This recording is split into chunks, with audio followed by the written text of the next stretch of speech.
Bonjour,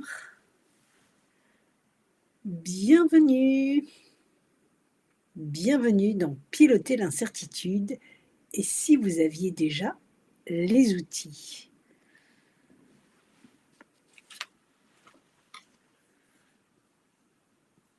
Nous sommes déjà plusieurs en ligne, je laisse quelques minutes. Bonjour, il y a un chat pour poser vos questions. Il y a un chat pour me donner vos impressions.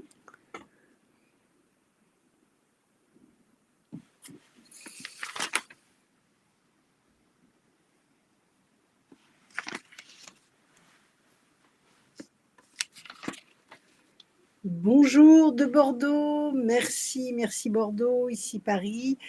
Si vous pouvez nous dire d'où vous venez, ça c'est vraiment super, ça nous fait participer tous ensemble.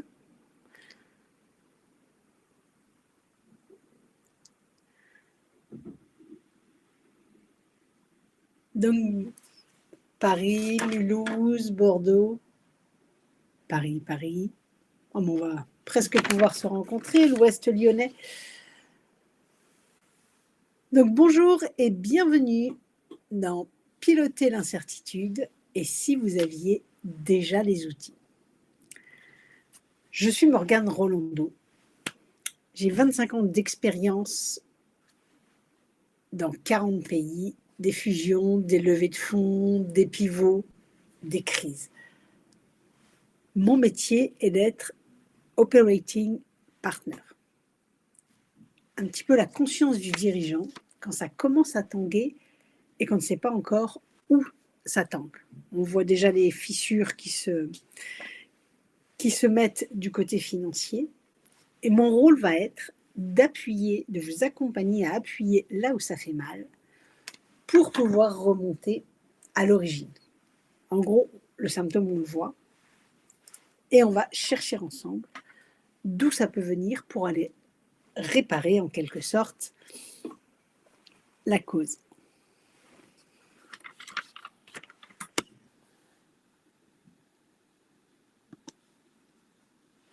Avant de démarrer, je vais vous demander qu'est-ce qui vous a attiré dans cette conférence.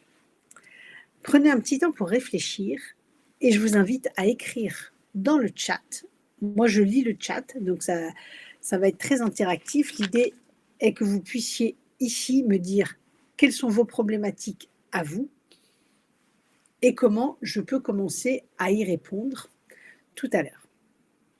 Donc, quels sont les nouveaux blocages que vous pouvez avoir dans votre business, ce qui fonctionnait bien, mais ce qui ne fonctionne plus? Quelles sont les évolutions du marché? Est-ce que vos clients ont changé? Est-ce que leur attitude est différente? Quelles sont les transformations récentes dans vos relations? Donc, on parle de relations au sens large. Je vous ai dit, l'humain est très important pour moi. Donc, les relations, ça peut être bien entendu avec les clients, mais aussi avec les partenaires, avec les fournisseurs, avec les associés, avec vos employés. Les clients ne bougent plus.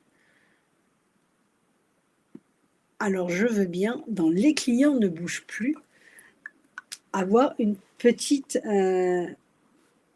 explication. Les clients ne bougent plus dans les commandes, les clients ne bougent plus dans les règlements.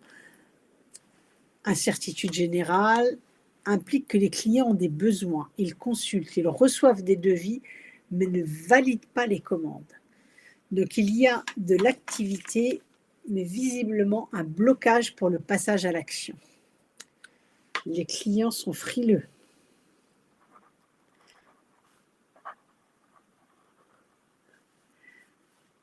Frileux, c'est le process. Ils ne passent pas à l'action.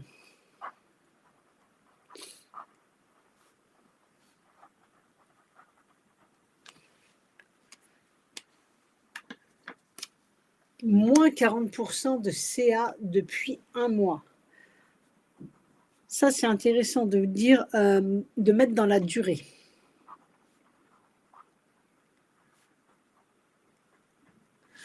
de mettre dans la durée, de mettre dans vos échéances, à quelle échéance vous avez besoin de changer ça.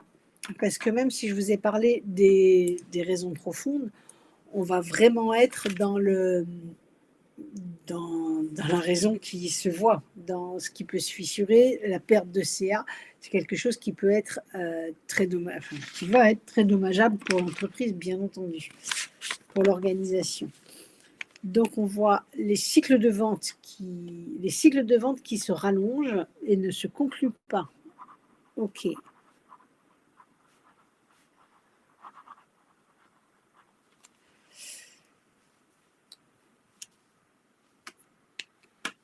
Le marketing qui ne renvoie plus ses résultats.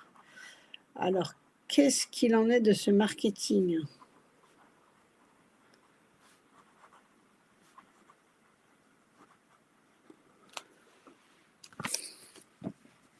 Je vous laisse encore une ou deux. Est-ce que c'est récent ? Moi, là, j'ai l'impression que c'est assez récent ce que vous me dites, contexte économique et politique.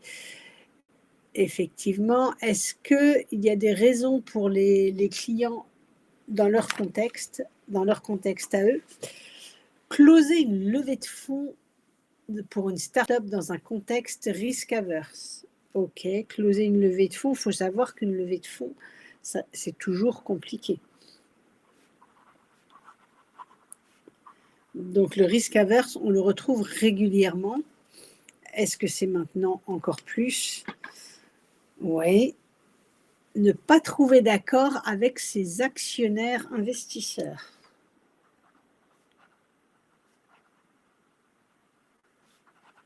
Oh, bah écoutez, ça bouge beaucoup. Merci, ça me réjouit d'être ici et de voir que vous avez beaucoup d'idées.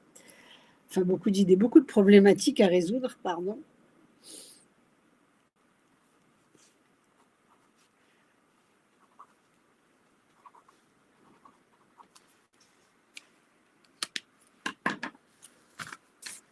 Eh bien, écoutez, je vous propose, je laisse encore une ou deux causes pour lesquelles on va essayer de rencontrer les failles sous-jacentes. Donc ça, ce sont les symptômes.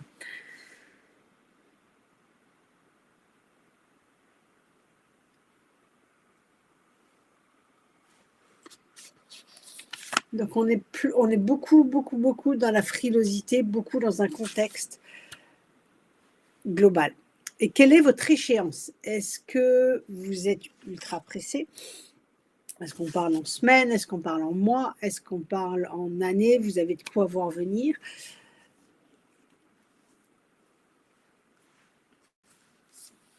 Là, on est en semaine. OK. Avant l'été.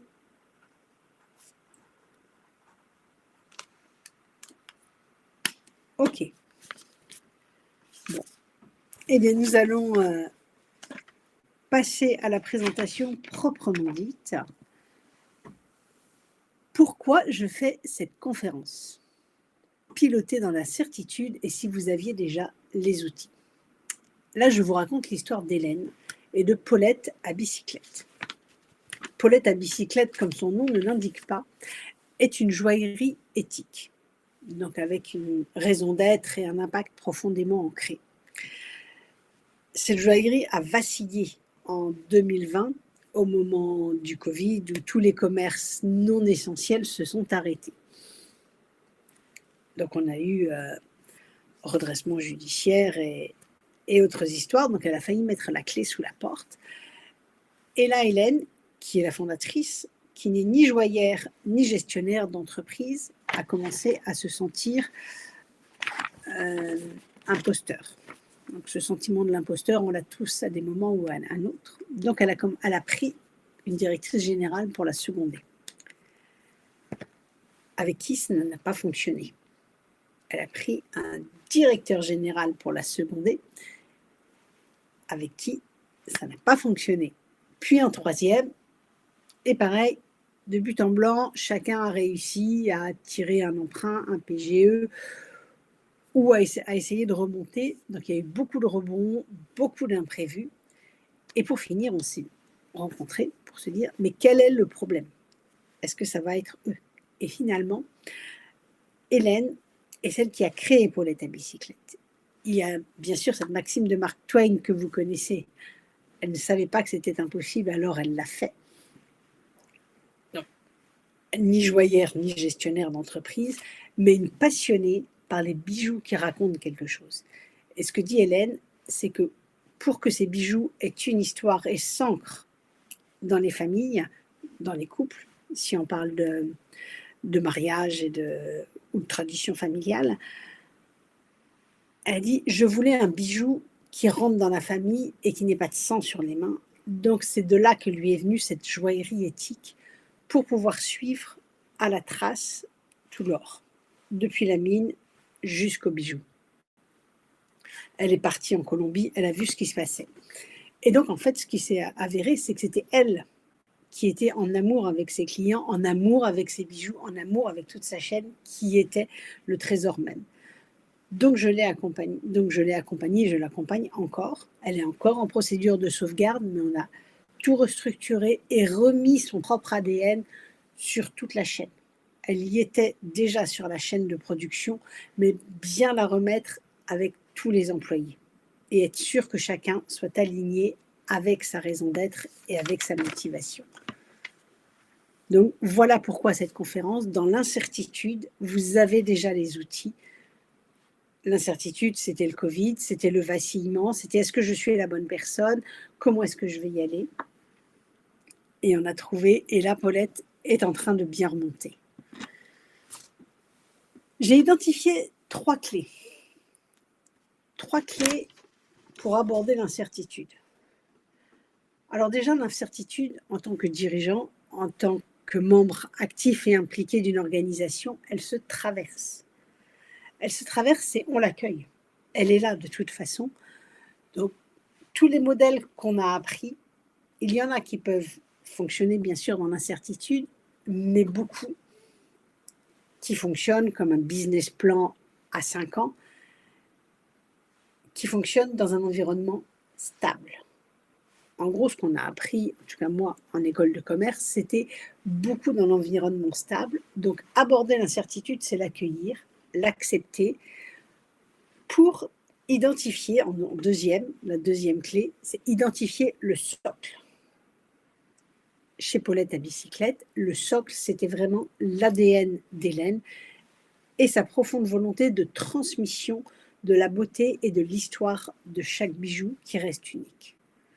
Identifiez le socle, ce que vous amenez à vos clients, qui sont vos clients et ce que vous transmettez.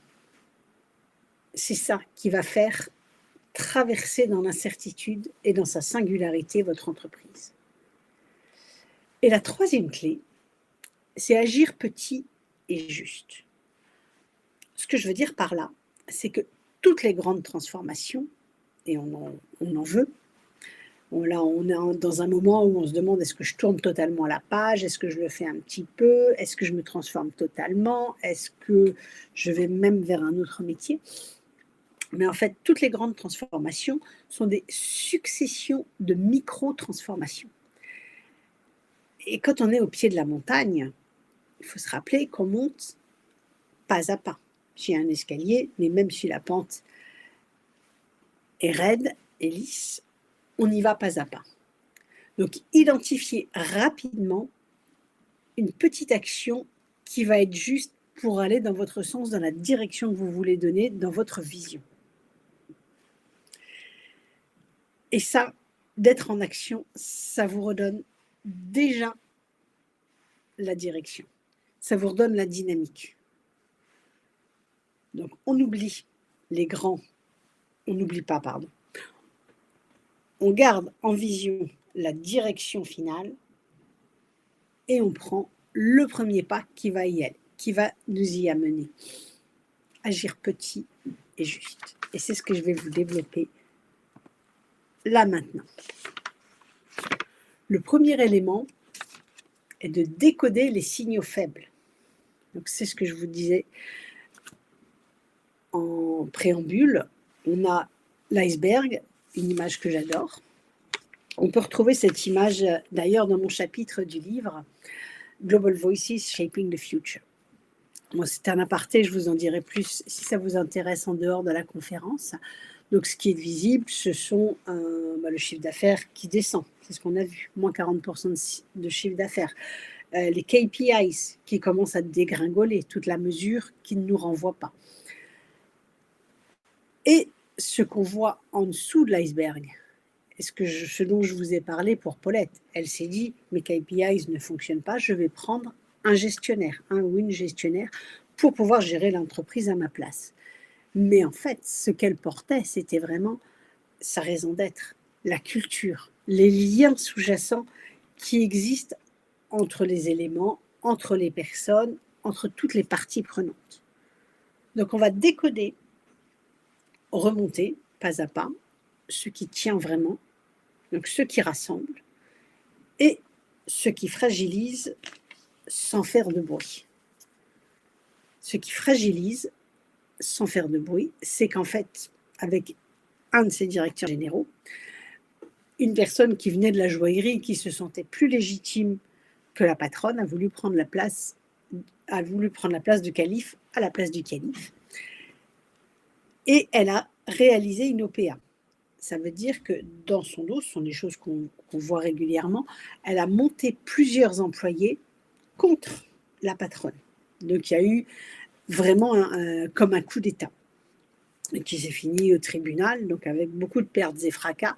Et c'est vraiment ce qui a fait basculer l'entreprise dans la procédure de sauvegarde, où j'étais déjà intervenue à ce moment-là pour dire attention, l'entreprise, c'est Paulette, c'est Hélène.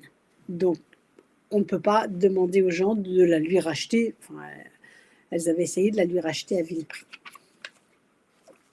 Donc, ce qui fragilise sans faire de bruit, ça a vraiment été ça. Toute cette atmosphère, toute cette ambiance qu'elle n'avait pas réalisée. Alors que ce qui tient vraiment, c'était son attachement à l'histoire, à la marque et à la qualité du bijou.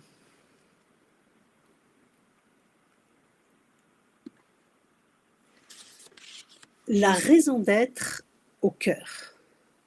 Là, on touche vraiment le why, le pourquoi vous avez créé cette organisation ou pourquoi vous l'avez reprise, pourquoi vous êtes rentré chez elle, pourquoi vous faites votre activité par rapport à vos clients.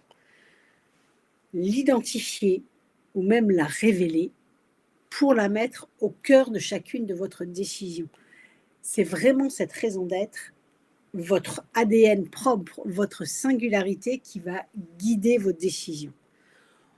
On peut être tenté dans ces moments de disette où on a vu, on n'a plus de visibilité, les clients ne décident pas, ils ont des cycles de vente qui sont de plus en plus longs, on leur envoie des devis, on discute, on reprend rendez-vous, mais la signature tarde, ou même si la signature vient, c'est la mise en opération qui est reléguée à plus tard. Donc, on est tenté par aller sur du très court terme, et ce qui est important de très court terme pour pouvoir survivre. Mais par contre, ce qui va sauver votre entreprise, votre organisation, ça va vraiment être son socle et son ADN. Donc, prendre ce temps. En un mot, de toute façon, ils ne sont pas là. Enfin, les clients ne signent pas. Donc, prendre ce temps comme une opportunité pour bien repenser l'ADN, ce qui fait votre singularité, ce qui fait votre distinction par rapport aux concurrents. Si on est dans un marché de volume, comment est-ce qu'on peut se distinguer par rapport aux autres? Ça, c'est un exercice absolument formidable de pouvoir regarder autour de soi. Qu'est-ce que font les clients qui remplacent ce que je fais? Donc ça, c'est de la concurrence indirecte. Et qu'est-ce que font mes concurrents directs? Est-ce qu'ils s'en sortent? Est-ce qu'ils ne s'en sortent pas? Et comment je m'en différencie? Donc ça va être votre raison d'être et la mettre au cœur de toutes vos décisions. C'est-à-dire même en cas de tempête, se rappeler vers où on va. Christophe Colomb a dû traverser beaucoup de tempêtes, mais il s'est toujours rappelé qu'il voulait rejoindre l'Inde, puisque c'est ce qu'il pensait aller voir, par la mer.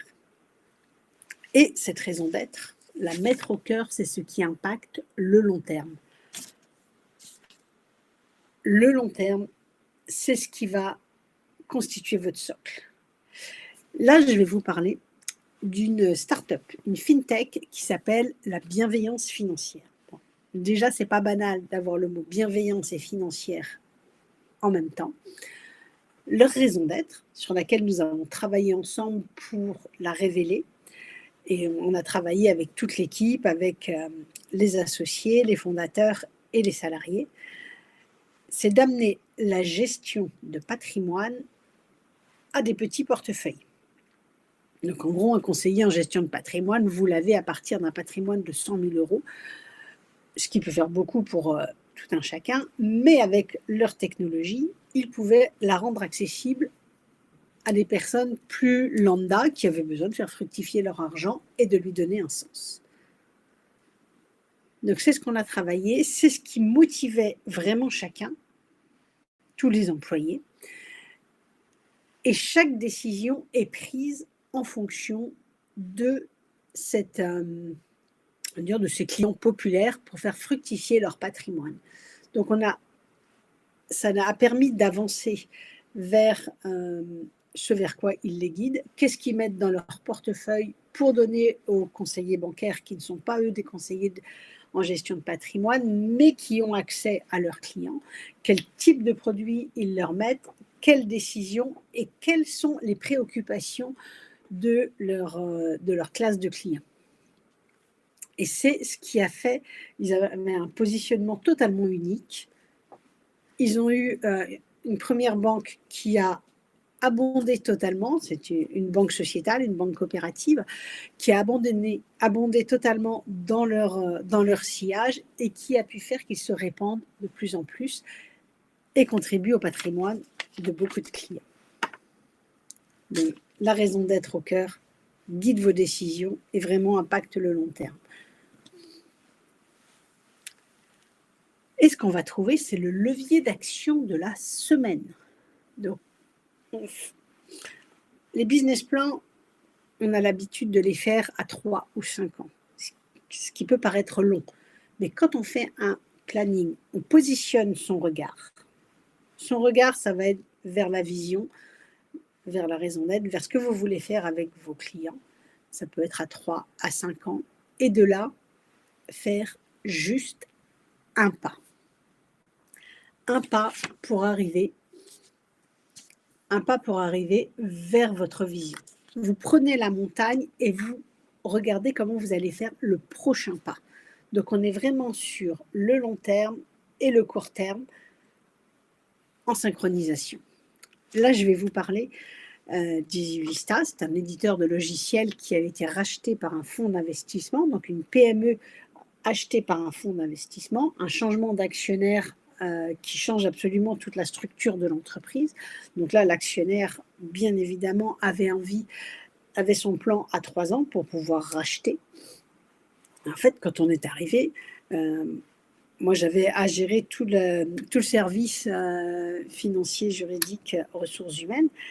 Qu'est-ce qu'on peut faire avec tout ce monde qui travaille sous un mode PME, donc avec le bon père de famille, chacun se connaît, il n'y a pas trop de process, pour arriver à un résultat qui convienne au nouvel actionnaire avec des process bien réglementés, avec des reportings qui avancent et leur donner les outils de la stratégie. Eh bien, on a travaillé d'abord sur l'humain. Essayer de comprendre dans l'organisation qui est le client externe de chacun. En fait, au lieu de travailler avec chacun en silo pour se demander qu'est-ce que je dois faire aujourd'hui, le contrôle de gestion qui va regarder ses budgets, le recruteur qui va avoir une liste de postes. En fait, c'est vraiment faire sortir toutes ces personnes administratives de leur bureau pour aller vers les opérationnels qui vont être les réceptionnaires de leur travail et travailler en synchronisation. De quoi a-t-il besoin ? Le motto de l'entreprise était « easy to work with », donc plus facile de travailler avec. Donc, en tant que logiciel, était orienté comme ça pour les clients. Et on a mis « easy to work with » avec les employés administratifs vers leurs clients internes. Donc juste un pas, mais commencez un petit peu comme le battement d'aile du papillon, commencez à aller dans une autre direction et c'est ça qui va ouvrir beaucoup de portes. Et dans votre organisation, alors là, on a commencé à regarder, les clients ne bougent pas. Donc ça va être de comprendre comment les clients peuvent bouger. Qu'est-ce qui fait qu'ils soient immobiles? Et là où j'arrive avec mettre le doigt où ça fait mal, c'est comment ça les impacte négativement de ne pas bouger. Donc, repensez l'offre que vous avez, la relation avec le client, la relation est primordiale. Repensez l'offre, peut-être que si vous avez une gestion de projet, on va dire sur 6 mois, là je prends un exemple parce que je vous ai pas demandé les contextes exacts, mais au lieu d'arriver avec un projet à 6 mois, voir comment, de manière homéopathique, vous pouvez faire juste un petit pas. Et un autre. Et un autre. Là, j'ai un exemple où je suis en train de travailler avec, en train d'essayer de prospecter la ville de Paris, donc un gros donneur d'ordre, qui passe par des marchés publics. Appel d'offres, etc. Donc assez compliqué. Mon interlocuteur est très content de ce qu'on peut leur amener, commencer à travailler la robustesse dans la ville de Paris, mais par contre ne sait pas encore s'il va avoir les budgets. Bon là, il vient d'avoir les élections qui sont en train de se remettre en ordre, mais discuter sur comment intervenir lors d'un séminaire ou lors d'une réunion d'équipe. En fait, c'est voir comment je peux faire le plus petit pas possible pour accompagner mon client à la fois dans la prise de décision, mais surtout pour le faire sortir de cet immobilisme qui l'impacte si probablement. Donc, parler avec le client, comprendre quels sont les ressorts de l'immobilisme et l'impact négatif que ça peut avoir. Moins 40% de chiffre d'affaires depuis un mois. Alors, qu'est-ce qui s'est passé? J'imagine, si la personne se reconnaît, qu'est-ce qui s'est passé depuis ce mois? Comment est-ce que vous avez... qu'est-ce qui a changé à la fois pour vous et pour le client? Donc, si c'est moins 40%, ça ne va pas être une signature. J'imagine que ça va être une multitude de petits clients. Est-ce que c'est effectivement la guerre et le climat géopolitique qui nous affectent, même s'ils ne nous affectent pas directement, inconsciemment, ils nous affectent énormément, puisque ça tourne en boucle dans les chaînes d'information. Donc, comprendre qu'est-ce qui bloque le client, mais surtout, je vous dis, l'impact négatif que ça a pour eux de ne pas passer à l'action. Et dans ce cas-là, si c'est du volume, pourquoi pas faire un sondage? Un sondage, ça ne coûte rien et le client peut y répondre. Et en même temps, ça commence à lui faire réfléchir aux possibilités de s'en sortir en remettant votre ADN au cœur. Closer une levée de fonds dans un moment où on est risk-averse. Voilà, levée de fonds, c'est quelque chose que je connais bien. J'ai été trésorière d'une association de business angel pendant une dizaine d'années. Donc, je le connais du côté investisseur et je l'ai fait avec beaucoup de mes clients. Donc, oui, les investisseurs sont risk-averse. Ce qu'ils veulent, c'est à la fois mettre un nouveau produit, une nouvelle activité sur le marché, lui permettre d'évoluer et pouvoir faire un multiple de ce qu'ils ont investi. Ils le sont encore plus quand tout le monde est en train de serrer son budget. Et c'est là que moi je recommande d'aller vraiment sur votre raison d'être, votre singularité. On peut prendre la raison d'être de deux manières. On peut la prendre dans le sens de l'entreprise à mission avec un impact positif sur la société en général, à chacun de voir quel impact ça va avoir. Ou on peut la prendre dans la raison d'être, c'est ce que je délivre à mes clients et comment je les fais avancer.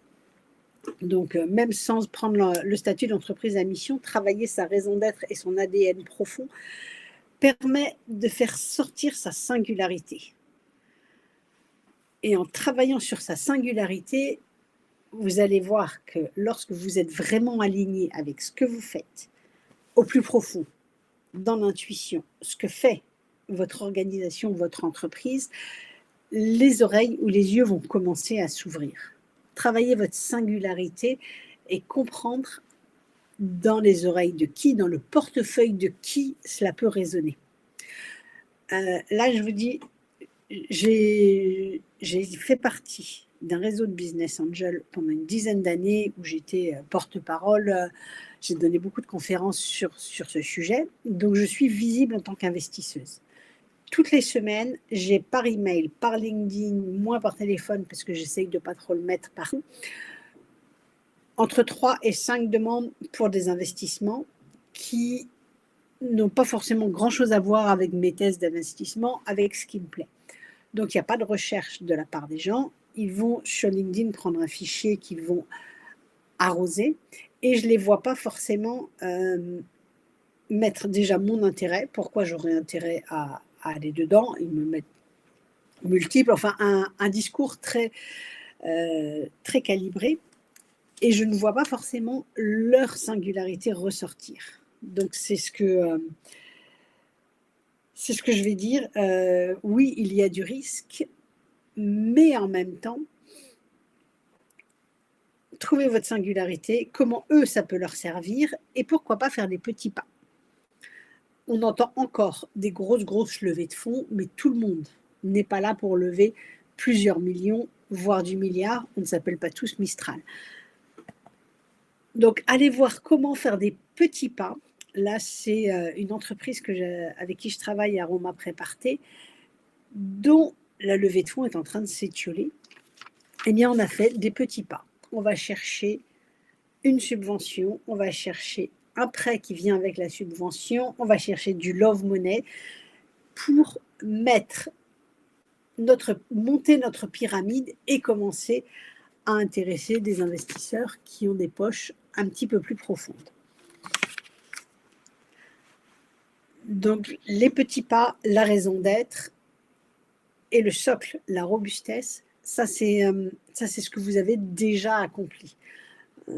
C'est quelque chose qu'on met souvent dans le discours de levée de fonds, mais bien s'en rappeler, donc, quand on est risque averse, savoir qu'est-ce qui est solide, qui fonctionne bien. Si vous avez réussi à avoir des clients récurrents déjà, prenez-les. Et si vous n'avez pas encore tous ces clients récurrents, prendre le temps, même dans une entreprise avec une multitude de clients, d'aller en prendre quelques-uns qui peuvent vous servir de référence, qui deviennent vos partenaires. Donc là, on répondrait à le client reste dans l'immobilisme, l'investisseur reste dans l'immobilisme. Pourquoi pas donner des avantages au premier client, quel que soit l'avantage, et l'avantage n'est pas toujours financier. Donc, comprendre son client, le connaître, s'il a besoin, par exemple, de plus de visibilité, faire de la visibilité croisée. Avoir de la créativité, ça c'est quelque chose qui me plaît beaucoup. Qu'est-ce que j'avais encore? Les cycles de vente qui se rallongent. Encore, essayez de rester, on est vraiment beaucoup sur le client, les carnets de commandes qui se raréfient. Essayez dans votre offre, encore une fois, le petit pas pour rester présent auprès de votre client. Si ce sont des clients récurrents, des clients historiques qui commencent à changer d'attitude parce que ils ont des problématiques en interne, parce qu'ils ont peur, parce que l'argent se raréfie pour eux aussi. Vraiment, comment je peux, au plus petit pas, les accompagner. Et vous, allez chercher des flux, allez chercher des petits flux qui vous remettent en confiance, qui nourrissent le compte bancaire, bien entendu, la santé financière de l'entreprise, et puis vous nourrir. Les cycles de vente qui se rallongent, comment essayer de les automatiser, d'automatiser ces cycles de vente Et oui, encore une fois, le dialogue. Il y a quelque chose aussi, c'est que les clients ghostent de plus en plus. Ils ne prennent pas la décision, mais en plus, ils ne vous répondent pas. Donc c'est revenir à qu'est-ce qui fait votre ADN dans la relation. On est vraiment sur la relation avec le client. Ils reçoivent énormément de messages, que ce soit par email, par LinkedIn, par SMS. On a énormément d'outils qui peuvent venir, mais c'est la relation qui va compter le plus. Donc prendre son téléphone, c'est quelque chose d'absolument formidable. Un autre, je parle d'outils qui nous inondent de messages dans tous les sens. Et en fait, on voit que on a effectivement le climat géopolitique et on a aussi l'intelligence artificielle qui est en train de changer tous nos métiers. Moi, j'utilise beaucoup l'intelligence artificielle que je trouve un outil formidable si on le garde comme un outil et non pas comme un deuxième cerveau. C'est un risque qui peut être très très fort parce que la dernière version que j'utilise, il réagit à une vitesse de dingue, il peut concaténer des données de manière extraordinaire et me donner des suggestions en permanence.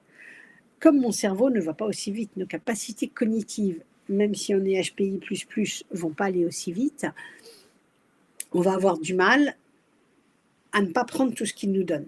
Et c'est là que je vous dis, revenons à l'humain, revenons à l'essentiel de la raison d'être et de votre socle pour prendre du temps de recul, en fait, et du temps d'absorption de cette intelligence artificielle. Parce que ceux qui vont acheter, ça va être des humains. Et les décisions qu'ils prennent, à 95%, sont données par les émotions. Elles ne sont pas données par le rationnel. Donc pour l'instant, en tout cas, l'intelligence artificielle reste dans le rationnel et l'humain dans l'émotion. Donc repensez votre ADN et votre manière d'être dans les relations, c'est ce qui va faire la différence avec l'IA. L'IA comme un outil qui va vous amener dans le rétro-planning, c'est ce que je vous disais, avoir la vision à long terme tout en avançant sur les petits pas. C'est vraiment l'IA, vous pouvez lui mettre « je veux aller là », donne-moi des pas, mais après, vous définissez le quoi, vous définissez le pourquoi, et l'IA peut intervenir dans le comment. Donc vraiment, garder nos positions, parce qu'on est dans une période de pivot et de bascule où toutes les opportunités sont possibles. Et en tout cas, c'est ce que j'ai envie de me dire, parce que je suis une optimiste. Et là, j'ai vu des échéances quelques mois avant l'été. Je vous propose un bootcamp, donc qui va se passer en digital, qui commence le 22 avril, qui va permettre à vous, dirigeants, à vous, fondateurs, entrepreneurs, de commencer à identifier les blocages avant que ça casse vraiment. Là, il y a beaucoup de monde qui se retrouve au tribunal de commerce. Votre objectif va être, bien entendu, de les identifier avant. Plus on attend, plus ça fait mal. Donc, aller dans le plus profond de cet iceberg que je vous ai montré, on voit les symptômes, là, on les avait très très bien décrits, et on a envie de comprendre les raisons profondes qui guident les décisions, et celles qui les font passer à l'action. Identifier votre raison d'être, ou la redéfinir, la réincarner, la réhabiter, pour être celle qui guide vos décisions. Vraiment la remettre complètement au centre. Prendre un temps. On est tenté, vraiment, je vous dis ça, dans le court terme, d'être un peu comme le hamster dans sa roue. Moi, je vais être honnête, hein, quand je commence à être un petit peu stressée, je me mets l'image du hamster et je me dis, mais en fait, je suis en train de me noyer dans mon propre bocal, dans mon petit verre d'eau. Donc, je prends un temps de recul. Je pars marcher, là, le printemps est là, c'est formidable, il y a des fleurs partout et du soleil, pour me reconnecter avec la raison profonde d'être ici. Et ensuite, activer un premier levier qui va être de passer à l'action. Une autre tentation que j'ai vue avec l'intelligence artificielle, qui nous rend addicts, puisqu'elle nous propose toujours de faire quelque chose en plus, c'est de rester avec elle dans un dialogue avec notre agent IA, sans passer à l'action, sans aller sur le terrain. Donc là, c'est ce qu'on va faire avec ce bootcamp. Activer un premier levier, chaque semaine un levier, pendant 6 semaines, pour passer à l'action et construire pendant qu'on est dans ce bootcamp. Donc là, j'ai vu des échéances avant l'été. Là, je démarre le 22 avril, c'est dans 2 semaines exactement, avec 10 dirigeants maximum. L'idée, c'est d'avoir à la fois ce que je peux vous transmettre et l'intelligence collective. Et je suis ravie de pouvoir parler avec vous également en individuel. Vous pouvez prendre rendez-vous avec moi pour discuter de vos besoins si vous voulez poursuivre un petit peu plus loin. Je vous remets ce livre qui vient de sortir, qui est en anglais. J'ai écrit un chapitre qui est géré avec la raison d'être et la résilience dans un monde en turbulence. C'est exactement celui dans lequel nous sommes.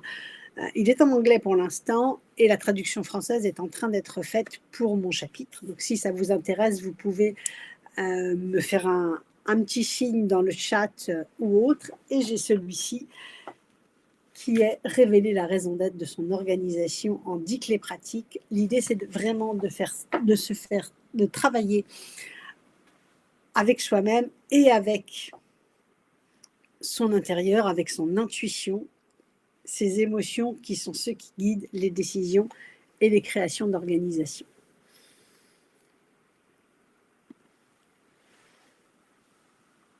Donc, ma phrase, si vous voulez, je devais en retenir une, c'est que la réponse existe déjà.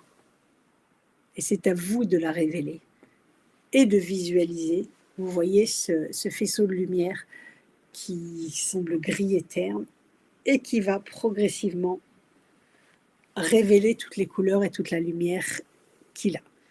Le battement d'aile du papillon va nous amener très très loin.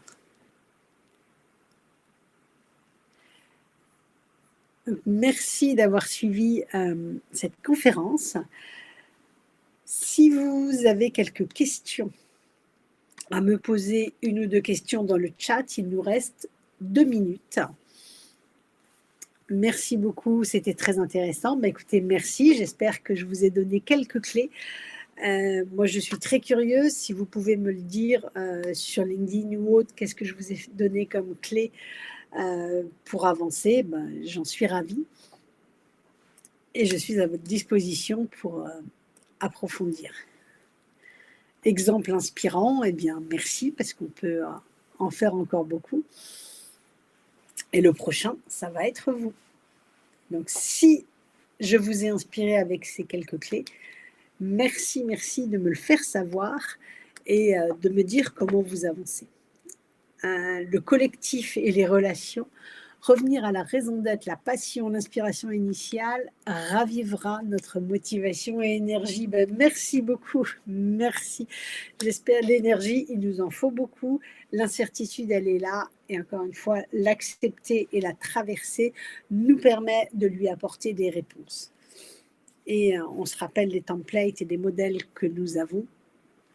Merci, au revoir Morgane, merci Thierry, merci Laetitia, merci à tous.